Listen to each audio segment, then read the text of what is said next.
नमस्कार, मी विक्रम धुरंधरच्या या नवीन एपिसोडमध्ये आपलं स्वागत करत आहे. आज आपल्यासोबत प्रभाग 13मधून BJPचे उमेदवार कमळ निशाणीवर लढत असलेले ड भागमध्ये उभे असलेले अनिलजी सुनील मुरुमकार आपल्यासोबत आहेत. त्यांचं स्वागत करूया.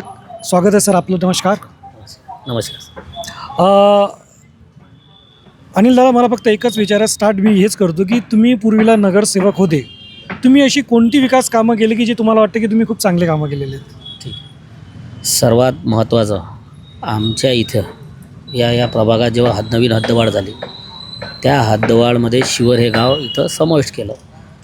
रणधीरभाऊ सावरकर यांनी विशेष निधी 100 कोटी हद्दवाढसाठी आणले.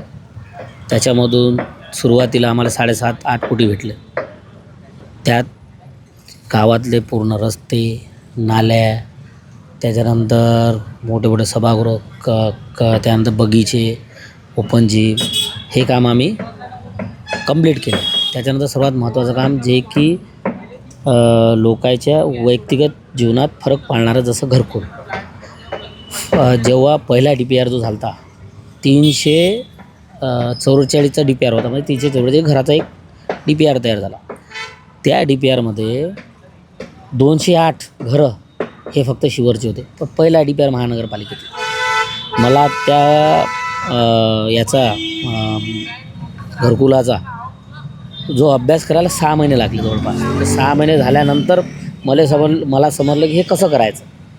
त्यानंतर आमच्या इथं एक अधिकारीच आहेत, वार्डात राहतात ते महानगरपालिकेचे, त्याच्याशी बोललो होतो या विषयावर. तुम्ही आमचा जास्तीत जास्त घरकुल झाले तर तुमच्या इकडे रोड नाल्या करून देईन 100%. ठीक, तेही केलं आणि त्याचं रोड नाल्यावर करून दिलं. नाव नाही घेत ते अधिकाऱ्याचं. आमच्या इथं 2017च्या अगोदर पाण्याचा खूप मोठा प्रश्न होता शिवरमध्ये.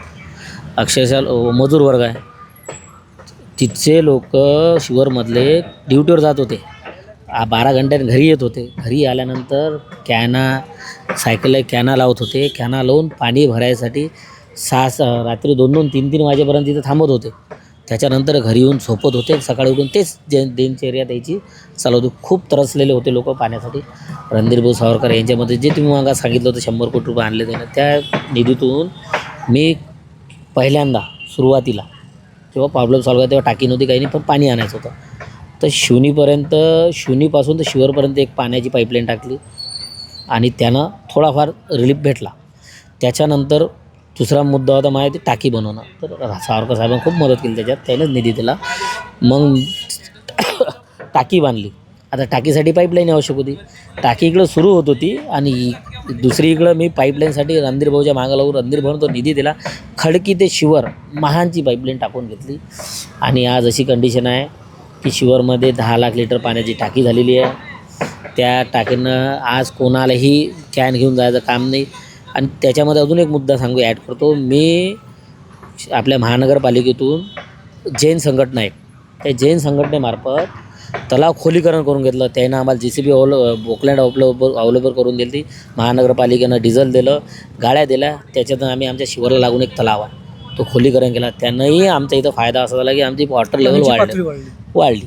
आता त्याच तलावावर आम्ही आता वर्क ऑर्डर झाली 4 कोटीची जवळपास वर्क ऑर्डर झालेले. त्याच्यामध्ये त्या तलावाचं सौंदर्यीकरण, त्याच्यामध्ये फाउंटन, त्याच्यात तो बगीचा, त्याच्यानंतर त्याच्यावर एक हे आहे सिक्युरिटी गार्डची रूम, ह्या सर्व गोष्टी, लाईट्स ते जेणेकरून रात्री लोक तिथे फिरतील.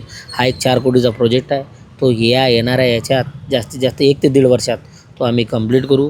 तिथे फिरायला जातील, मनोरंजन करतील. आणि अजून एक मुद्दा नाल्याचा. आमच्या इथं नाला हा खूप मोठा हे होता की तो पाणी जे वाहत येते त्या शिवर आणि ढोणे कॉलनी अलग होत जाय. तो आता असं केलं की पूर्ण आम्ही तिथून तिथपर्यंत नाला बांधून टाकला. नाला जवळपास 64 लाखाचा. तो मोठा नाला बांधला, पूल बांधला, जेणेकरून ते आता आणि 2 रस्ते केले. पहिले एकच रस्ता होता ढोणे कॉलनीत जाण्यासाठी, आता 2 रस्ते केले. दुसरीकडे पूल बांधला आणि तो रस्ता केला. असे अजून विकासाचे भरपूर काम आहे. आता तुम्ही नवीन पारी खेळत आहात, पुन्हा तुम्ही इलेक्शनमध्ये उभे आहात. काय वाटतं या निवडणुकीमध्ये तुमचे कोणते महत्त्वाचे मुद्दे जे राहिलेले आहेत ते तुम्ही काम करणार आहात? महत्त्वाचा मुद्दा हा आहे आता याच्यानंतर येणारा. जसे तर ठेवले तर काहीच नाही आम्ही. जवळपास 90% प्रयत्न केला, सर्व कामं संभाळ. तसे आता शास्त्रीनगरमध्ये त्या हनुमान मंदिराचे इथचं काम असतील, कुठचे हे असतील, बऱ्याच ठिकाणचे कंपाऊंड वॉल, बऱ्याच ठिकाणचे शास्त्रीनगर, गोकुळ कॉलनी, सुधीर कॉलनी, रविनगर, कच्चे ओपन स्पेस असतील त्यांना कवर करणे, कुठचे रोड राहिले असतील ते रोड करणे. जवळपास आता जे राहिलेले कामं आहेत त्या आम्ही पुण्यानं करू.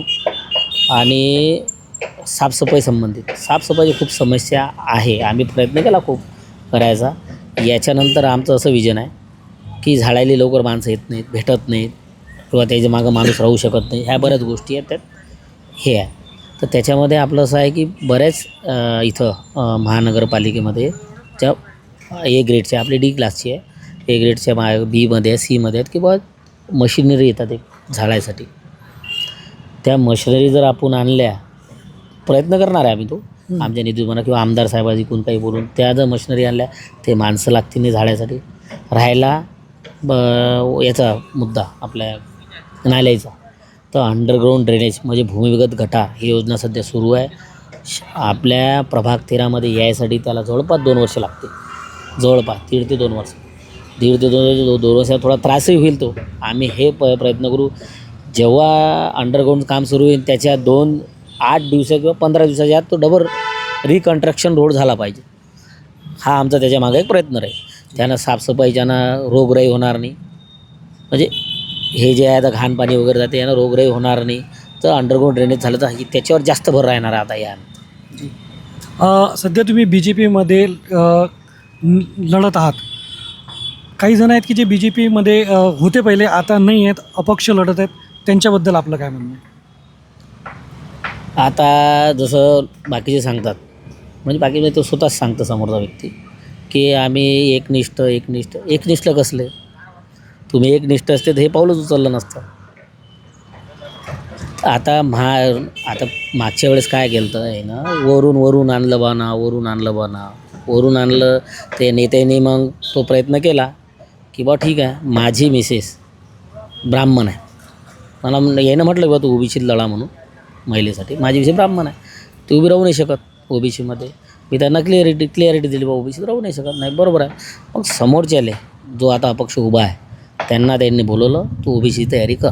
ओबीसी तयारी त्यानं जवळपास 2:30 वाजेपर्यंत त्याची वाट पाहिली, तो आला नाही. त्याच्यानंतर AB फॉर्म प्राची काकड यांना देण्यात आले. त्यांना पक्षानं डावळलं नाही, तरी त्यानं खासदारकीच्या वेळेस आमदारकीवर विरोधात काम केलं. त्याचे पुरावे पण आहेत, सर्वांचा पुरावा, म्हणून त्यांच्यावर हे कारवाई झाली. ज्या पक्षानं आपल्याला मोठं केलं त्या पक्षाचा विरोध होता. मी काही कमळच माझी ओळख आहे. माझ्यापासून कमळ दूर केलं, मला कोणी ओळखणार नाही. आणि या कमळामुळंच मी एवढे कामं करू शकलो.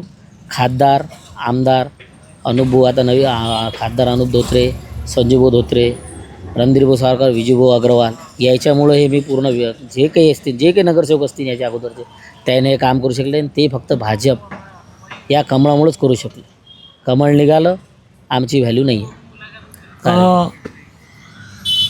जे आता मतदार आहेत त्यांना काय संदेश देऊ इच्छिता? माझं मतदारांना एकच सांगणं आहे की तुम्ही नरेंद्र मोदीवर विश्वास ठेवलेला आहे, तुम्ही फडणवीस साहेबांवर विश्वास ठेवला, रणधीरभाऊ सावरकर विश्वास ठेवला, अनुपदादावर विश्वास ठेवला. तुम्ही आमच्या चौघावर विश्वास ठेवून भरपूर मतानं आम्हाला विजयी करा. आणि असाच विश्वास यांच्यावर जो ठेवला तो आमच्यावर ठेवला. आम्ही तुमच्या विश्वासाला तडा जाऊ देणार नाही. आणि असं जे काही आमच्या चुका झाल्या असतील आम्ही त्या तुमच्या पदरात घ्या आणि माफ आम्हाला हे करा. आणि पुढं असं काही होणार नाही की तुम्हाला कुठं नाराज होऊ देणार नाही. तुमच्या कोणतीही समस्या असो, एका फोनवर आम्ही तिथं हजर राहू. याच्या अगोदरही राहिलो आणि नंतरही राहू. खूप धन्यवाद आपण आपला अमूल्य वेळ दिल्याबद्दल. अनिलजी, सुनील मुरुमकर हे प्रभाग 13D मधून उभे आहेत. BJP या पक्षातून कमळ निशाणीवर ते लढत आहेत. आमच्याकडून शुभेच्छा सर तुम्हाला. आपण बघत राहा RRCचा धुरंधर. हा कार्यक्रम असाच सुरू राहील. नवीन व्यक्तीसोबत आपण पुन्हा भेटूया.